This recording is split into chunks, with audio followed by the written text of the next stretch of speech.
Bismillahirrahmanirrahim.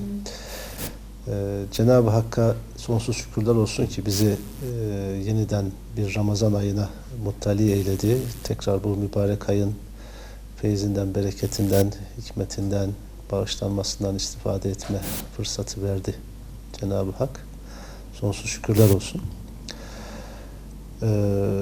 Ramazan kelimesini aslında iki açıdan ele almamız gerekiyor. Bunlardan bir tanesi, öncelikle Kur'an-ı Kerim'de de ifade edildiği üzere Ramazan ayında tuttuğumuz oruç diğer milletlere, diğer kavimlere, İslam'dan önceki kavimlere de farz kılınan bir ibadet olarak biliyoruz. Bu sebepten dolayı İslam dışındaki pek çok dini gelenekte, Yahudilikte olsun, Hristiyanlıkta olsun, diğer uzak doğu dinsel geleneklerinde dahi oruca benzer pek çok ibadet uygulaması söz konusudur. Tabi İslam'da olduğu gibi sahur ve iftar arasında yemeden, içmeden ve bir takım sufli arzulardan uzak durma anlamında bir oruç ibadeti yoksa bile en azından pek çok dini gelenekte mümkün olduğunca dünya nimetlerinden el etek çekmek, vücudu biraz tezkiye altında tutmak, kontrol altında tutmak anlamında bu oruç ibadeti pek çok gelenekte var. Tabi ismi oruç denmemekle birlikte. Bu birinci husus. Yani insanlık tarihi kadar pek çok dini gelenekte de aynı şekilde bu ibadetin var olduğunu biliyoruz. İkinci üzerine durmak istediğim kavram mesela Ramazan kelimesi üzerine.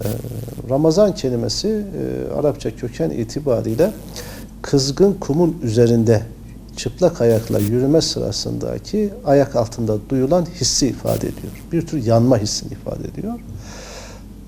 Kanaatimce Ramazan ayı da işte insanoğlunun işlemiş olduğu hayatı boyunca günahlardan, masiyetten bu şekilde Ramazan vesilesiyle, Ramazan hissiyle, Ramazan orucu hissiyle adeta kızgın bir kumu ayak altını yakma sırasında vermiş olduğu ızdıraba eş değer bir şekilde günahlarından arındığı anlamına gelmektedir.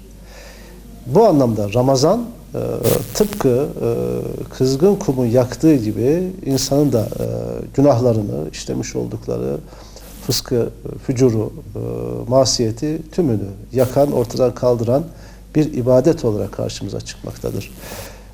Bu anlamıyla da gerçekten kelime çok önemli. Hele özellikle günümüzün bu sıcak günlerinde Ramazan'da malum olduğu üzere açlıktan ziyade daha çok susuzluktan, güneşten, ısıdan, hararetten şikayet edilir tabii daha çok yaz aylarına gelinen Ramazan'da.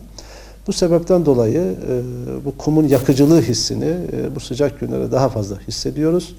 Ve Ramazan'ın da, Ramazan orucunun da tıpkı bu yanma duygusu gibi günahlarımızı ortadan kaldırmasının yanı sıra vücudun, bedenin küçük bir acı, küçük bir ıstırap duyarak adeta bu günahlardan bağışlandığı anlamına geliyor. O zaman şöyle düşünebiliriz. Yani Ramazan ayı içerisinde hele uzun günlere denk gelen zamanlarda ya da sıcak günlere denk gelen zamanlarda hissettiğimiz o gerek besin ihtiyacı, gerekse susuzluk ihtiyacından doğru o bir şey yememek ve içmemekten mütevellit sıkıntılı durumun aslında günahlara bedel olarak, günahları ortadan kaldıran bir durumun sebebi olarak karşımıza çıkıyor. Şöyle güzel bir sonuca varabiliriz buradan da.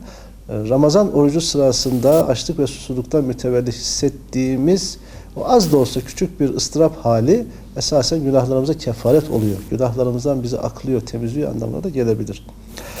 Ramazan ayının bir diğer hususu ise, onu öne çıkaran özelliği ise bu ayda Kur'an'ın inzal olmasıdır. Malum olduğu üzere Cenab-ı Hak tabi bizim tam olarak bunun gününü bize ifade etmiyor ama Ramazan'ın son 10 gününde aranması gereken Kadir Gecesi'nde malum olduğu üzere Kur'an-ı Kerim ilk vahiy ile Hz. Peygamber Aleyhisselatü Vesselam inzal oluyor.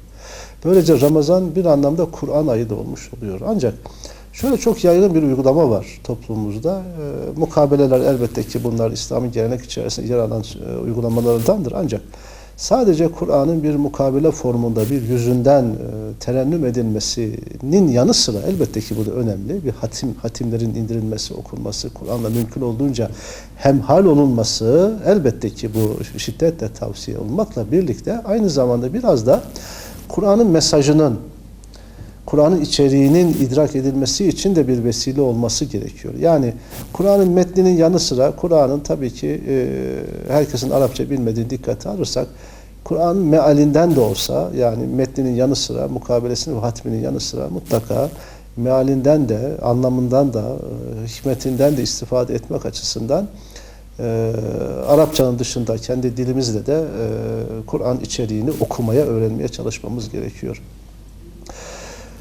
Kur'an ayının olması yanı sıra Ramazan bir diğer özelliği ise zekat ayı olarak da düşünmek lazım. Tabi zekat bir takvim yılı geçen zekat nisabı düşen mallardan veriliyor ama bunu Müslümanlar genellikle Ramazan ayına denk getirilmesi mümkün.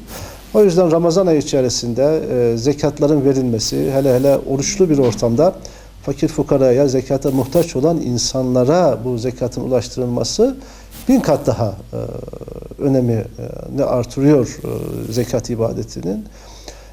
Hem alan için daha anlamlı oluyor, hem zekatı veren için daha içten, daha gönülden vermesini, daha gönüllü olarak vermesi sonucunu doğuruyor. Zekatın yanı sıra infak işlerimiz için de aynı şekilde Ramazan büyük bir fırsat. İnfak kavramını şöyle tanımlamak gerekiyor. Sadece fakire fukaraya verilen bir sadaka olarak düşünmemek lazım infakı. İnfak aynı zamanda ailelerimizi, çocuklarımızı, eş dostumuzu, sevdiklerimizi, sevenlerimize ikram etmek anlamına da geliyor. Yani bu anlamda aile ortamında ya da eş, dost, akraba çevresinde oluşturduğumuz bir iftar sofrası bile infak kavramıyla izah etmek mümkün. İlla ki bunun fakire fukaraya verilmesi gerekmiyor. Her Müslümana yapılan ikram bir infak mesabesindedir.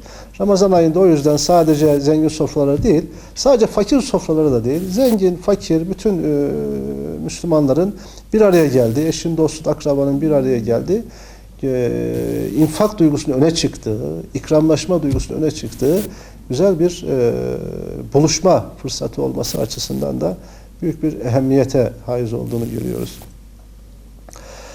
Ramazan ayı pek çok veçeden ne yazık ki bir diyet ayı, bir efendime söyleyeyim bedensel olarak da bir hani medya diliyle söyleyecek olursak detoks ayı, işte vücudu bir takım fazla kilolardan arındırma adeta vesilesi olarak da düşünülüyor.